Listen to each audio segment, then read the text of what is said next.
that time of week again for us to tell you all about Iran, so stay with us and stay with Iran.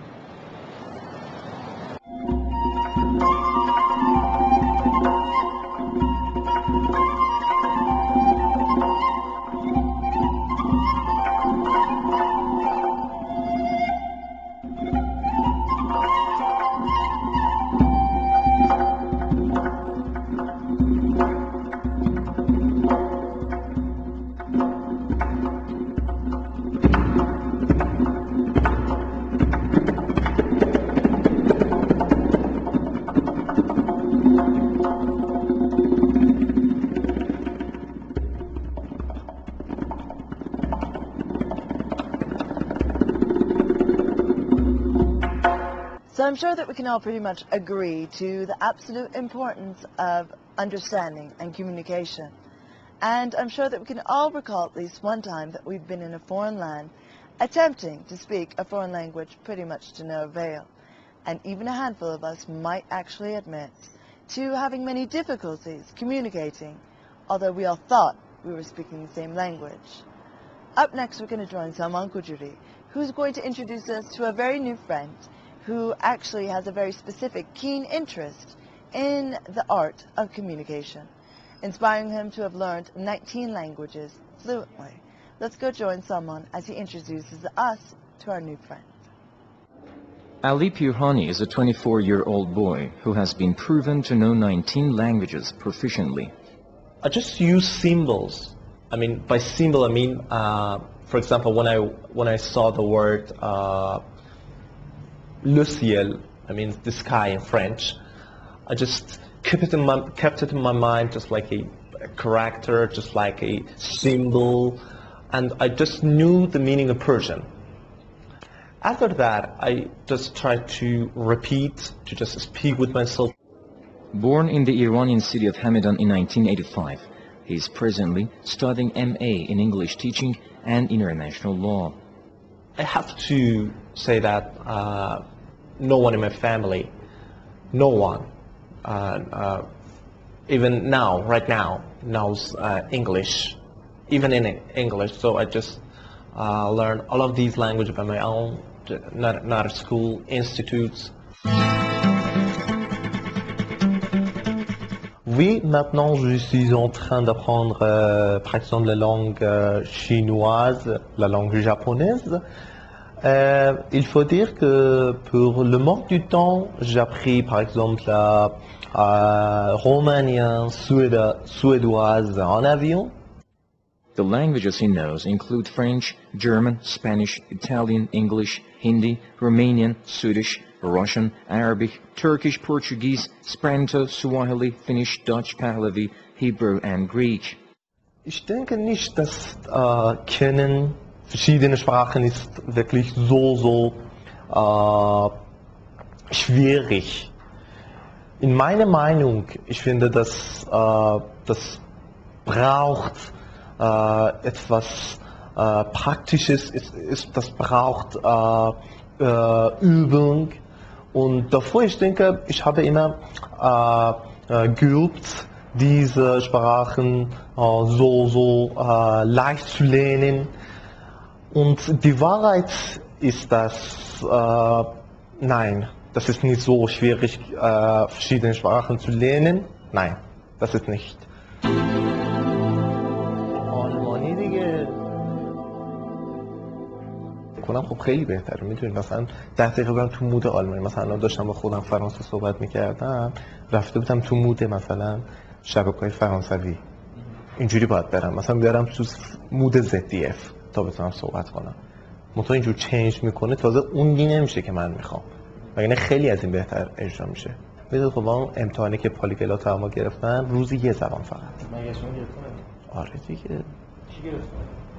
یه مجامعی هست، هم تو دانش، هم اینجا گرفتم، هم اینجا گرفتم. ببینید این مجامع فقط روزی یک زبان، چون اصلا غیر ممکنه شما مثلا میخوای بری تو مود زبان روسی دوباره یه دقیقه دیگه برو فرانسه، اصلا کیفیت کار به هم میخوره. داری میگی اینا؟ آره؟ نه ما گرفتیم نگرفتیم زدن خیلی فرق میشه. نه این فرق میشه؟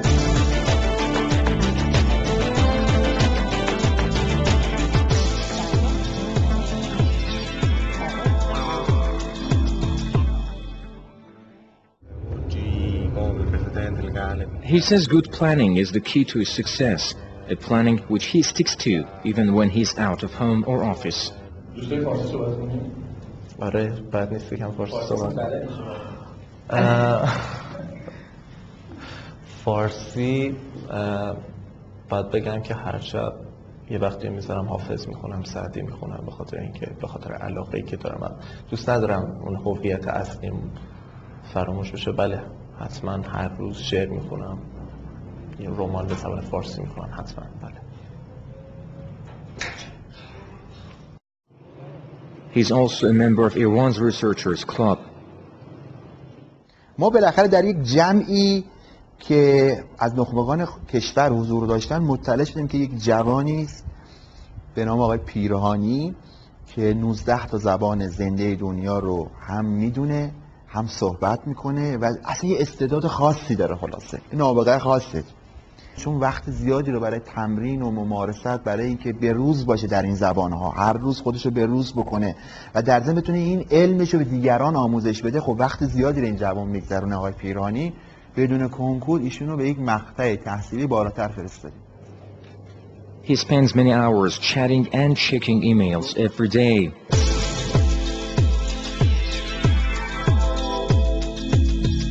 علی چی کار میکنی؟ خدمتتون عرض کنم که هر میشه گفت 2 ساعت در روزم رو به این مسئله اختصاص میدم که دانشجویی که خارج از کشور دارن در سراسر نقاط دنیا یا سوالی دارن در مورد زبان شناسی به صورت حالا آموزش از راه دور با من در ارتباط هستن. He believes knowing different languages helps him communicate with people of different nationalities and at the same time helps him promote Iranian culture worldwide. Sama Kujuri reporting for Iran.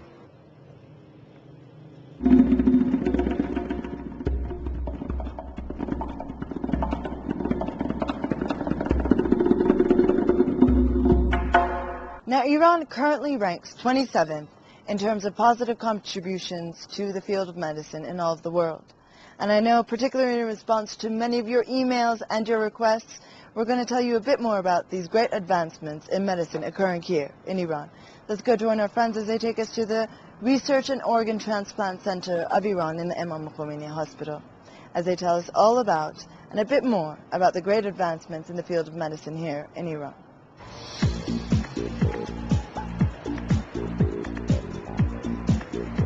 مرکز تحقیقات و بانک فرآورده‌های اعضای ایران در بیمارستان امام خمینی تهران واقع شده. این مرکز وظایف خودش رو در 3 زیرشاخه کلی انجام میده. واحد اول واحد مرگ مغزی و فراهم آوری نسوجه که در خصوص بیمارانی که دچار مرگ مغزی شدن و اهدا کننده اعضا هستند فعالیت میکنه. Abulfazl Saberi Mia is a 15-year-old boy who became brain dead on October 17, 2008. He is considered a good donor as his organs are completely healthy. His parents have agreed to donate all his organs to other patients. The transplant operation will be carried out at 6:30 p.m. on October 19, 2008 at Imam Khomeini Hospital. این اعضایی که به کمک دستگاه تنفس مصنوعی داروهای تقویت کننده قلب کار میکنن هر لحظه ممکنه دچار نارسایی بشن و با ایست قلبی افت فشار خون این اعضا قابلیت حتی پیوند خودشون هم از دست بدن.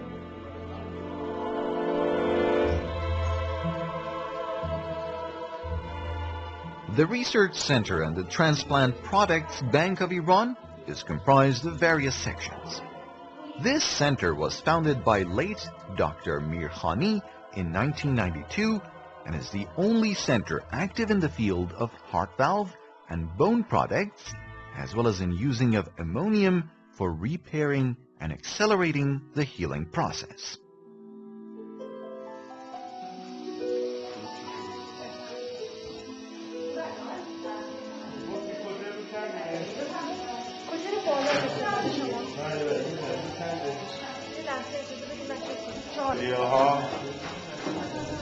قلب روی هاروست میشه، برداشت میشه. کلیه هم هر دو طرف خوشبختانه خوبه. تمام اعضایشون سنش 15 سال بوده، بنابراین اعضایش خیلی قسمت دیگه ای از کارهای همین واحد تهیه استخوان و نسوج قابل انتقال و یا حتی دریچه های قلبی برای بیمارانی که مستمند هستند و نیاز به درمان و نیاز به این اعضا و نسوج دارند.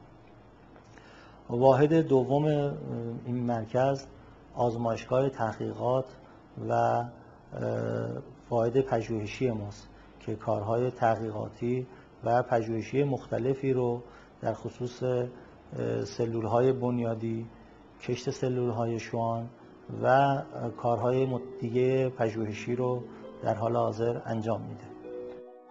The required organs are usually supplied by brain-dead patients.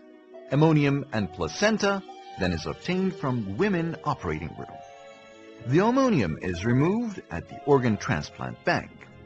The organs are maintained using a special process. First, we keep the organs in antibiotic and then pack and preserve them at minus 180 degrees centigrade temperature for 1 year. These organs will be used for special diseases. As for bones, various kinds are often used by those patients who are suffering from bone tumor. The other organs being preserved in this bank are aortic valve and pulmonar that are being used by patients with cardiac disease or those who suffer from aorta coronary or other problems and can have them replaced. بانک پیوند اعضای ایران کلا بانک پیوند اعضایی که با کشورهای اروپایی رقابت میکنه. کشورهای مثل آمریکا مثلا کشور بانک پیوند اعضای ATB داره که حد استاندارد اون معمولا کار میکنه و کارهای پروتکلی که انجام میده در حد استاندارد خود کشور آمریکاست. The person who donated the kidney was a 15-year-old brain-dead boy. As you saw, his heart, kidneys, liver and lung were removed from his body. His right kidney transplanted in a 12-year-old patient who suffered from kidney failure at Tehran's Shariati Hospital. خوشبختانه پیوند کلی از اهدا کنندگان مرگ مغزی چند سالی که روند رو به افزایش داشته و انواع اقسام پیوندها در حال حاضر از اهدا کنندگان جسد در ایران انجام میشه. از زمان شروع این کار حدود 300 مورد پیوند کلی از جسد در شریعتی انجام شده که نتایجش تقریبا مشابه با اهدا کنندگان زنده بوده و تفاوت اونچنانی وجود نداشته است. خوشبختانه امشب هم پیوند با موفقیت انجام شد.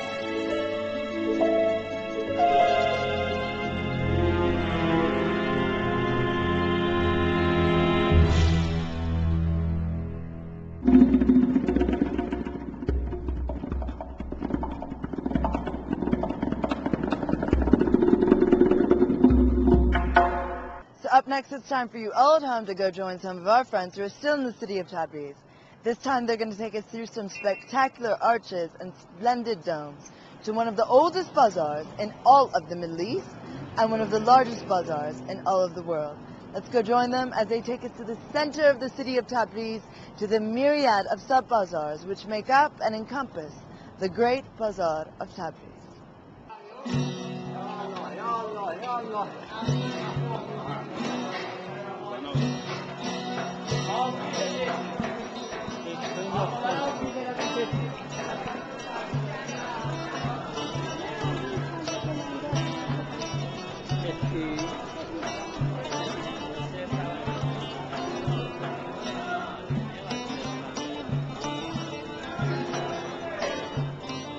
The bazaar of any major city has traditionally been its economic heart.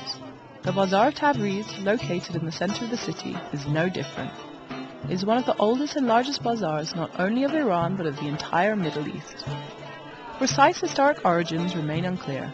However, the other historical buildings that surround it, such as the Jami Mosque and the Sadiqiyya School, indicate that the complex is one of the oldest structures of the city.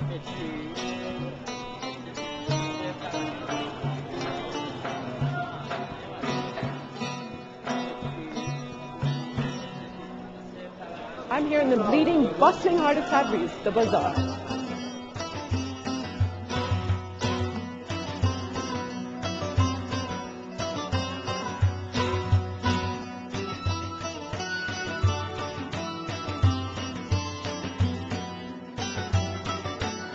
Well, I'm in the part of the bazaar that sells material and cloth. Here you can find materials for anything. And everywhere I look, there's something to catch my eye. And perhaps I should get a party dress made out of this. There's material for sheets, I'm guessing, for your more traditional chador, everything. Oh, I like that scarf up there. آقا ببخشید میتونم این شالو ببینم؟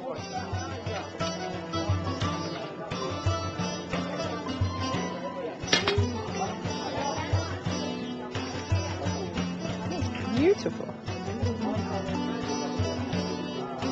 پهنه چه خوب. قیمت چنده؟ مرسی. ممنونم. مرسی.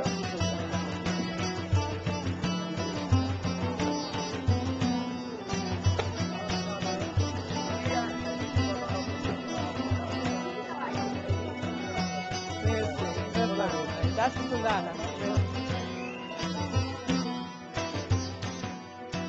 It is believed that parts of the original structure of the bazaar were ruined in an earthquake that has since been added to throughout the years. The present structure of bazaar dates back to the closing years of the Zand dynasty, around 1750 to 1779. Its mixture of architectural styles, plus the numerous caravanserais, mosques and schools have added real beauty and glory to this complex. Tabriz's bazaar is as old as the city itself. The bazaar has always been an important place in the history of the region due to Tabriz's strategic location along the Silk Road.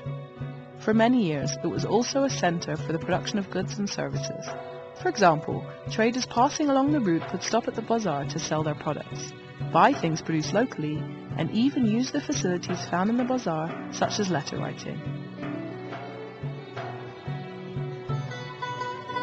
The architectural style of the bazaar varies greatly. The original structure was built around 1,000 years ago, but has since been added to during the Safavid, Zand, and Qajar eras.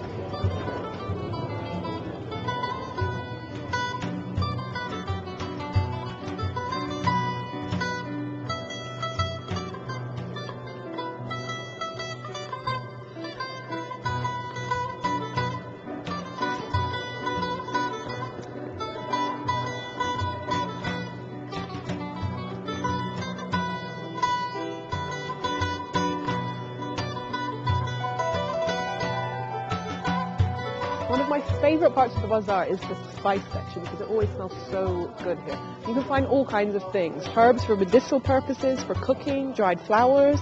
Here we have some dried roses, I think, and dried garlic, I think that is.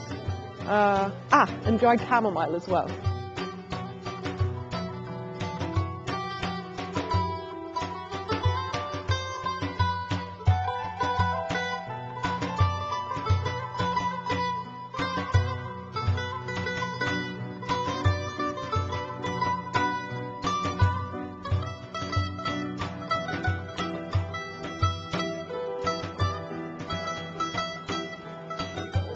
The great thing about the bazaar is it's not just for traditional handicrafts or carpets. You can also get everyday items that you might need.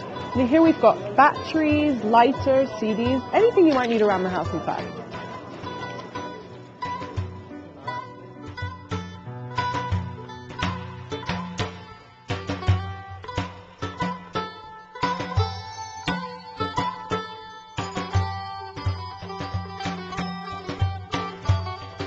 The bazaar is an intoxicating place with many hidden delights.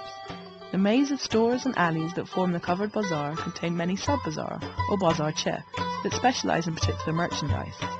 The Amir Bazaar is known for its gold and jewelry, while Mozaffarieh offers a wide range of carpets, probably Tabriz's most important product. The Spice Bazaar, one of the most pungent and impressive in Iran, is an excellent place for picking up henna. While there are, of course, many modern shops and malls in the city, the bazaar is still of huge economic, social and cultural importance.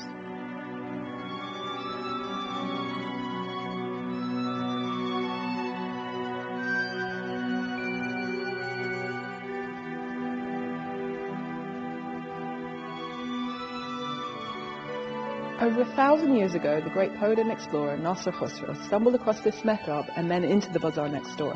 It's currently being restored but hails from the Seljuk era. What's really incredible is that visitors today, like myself, can follow in Nasser's footsteps, enjoy the quiet of the mosque and then go exploring in the busy bazaar.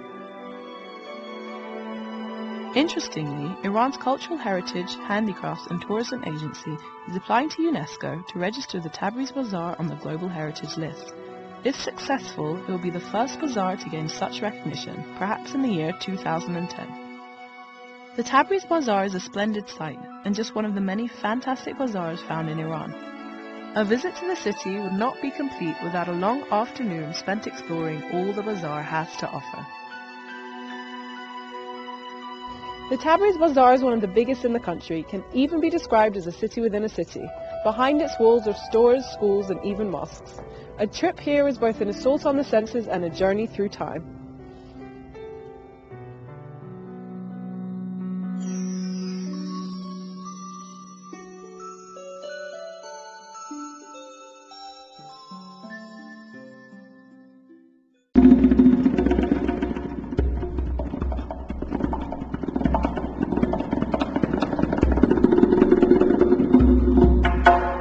Now, I'm sure we here at the Iran program have given you all at home a million reasons to come and visit Iran, as if you didn't already have them yourself. But up next, we're going to join Feridun Sadegzadeh as he tells us about a very specific kind of niche tourism that's taking Iran by storm. Now, with well-equipped hospitals, advances in the medical sciences, and phenomenal specialists and physicians, and lowered medical costs, Iran has become an increasing destination spot for medical tourism, specifically for the region. Let's go join Feridun Sadegzadeh as he tells us all about it. While traveling to get medical treatment is nothing new, medical tourism, also called medical travel, health tourism, or global healthcare, has seen an explosion in popularity over the past few years.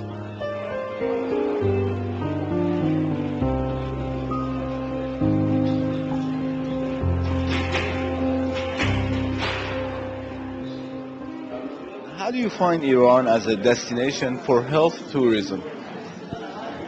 I think just economically speaking, it is, I think, very attractive because the procedures are much cheaper here than they are in other areas. Can you be more specific in what procedures you're familiar with? Well, coronary bypass, valve replacements. In other countries, they are much more expensive than they are here. Even if you consider their cost of hoteling and so forth, it will be much cheaper if they come here. And in certain centers in this country, the quality of care that's given is comparable to the Western hospitals.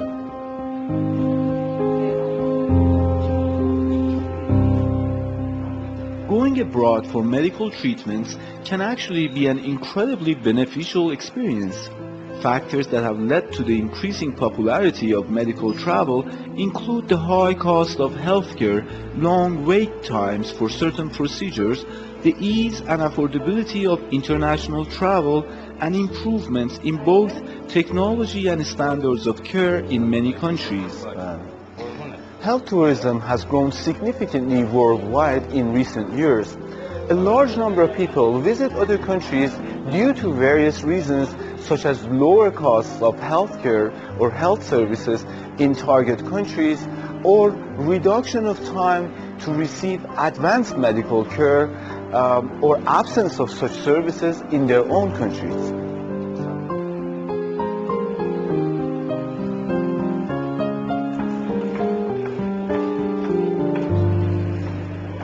At present, health tourism has grown substantially in Iran and transformed into an industry, such that even some foreign tourists visit Iran due to availability of low-cost, high level of medical services.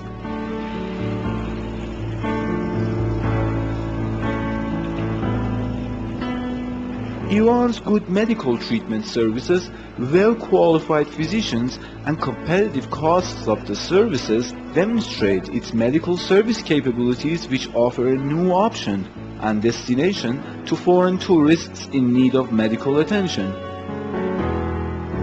People from other countries will come to Iran for surgery. I'm sure around Iran you must have other countries that don't have the same facilities. So they consequently will come to Iran for that, because here you have good hospitals and good doctors and nurses. And I think you will help other countries for sure. Current highly competitive treatment packages offered in Iran include dental care, heart surgery, cosmetic treatment, orthopedic surgery, and eye care. Feridun Sadiqzadeh, reporting for Iran.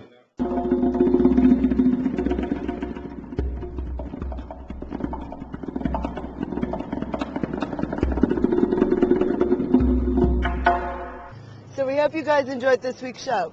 Don't forget to join us again next week, because we got a lot more about Iran to tell you about.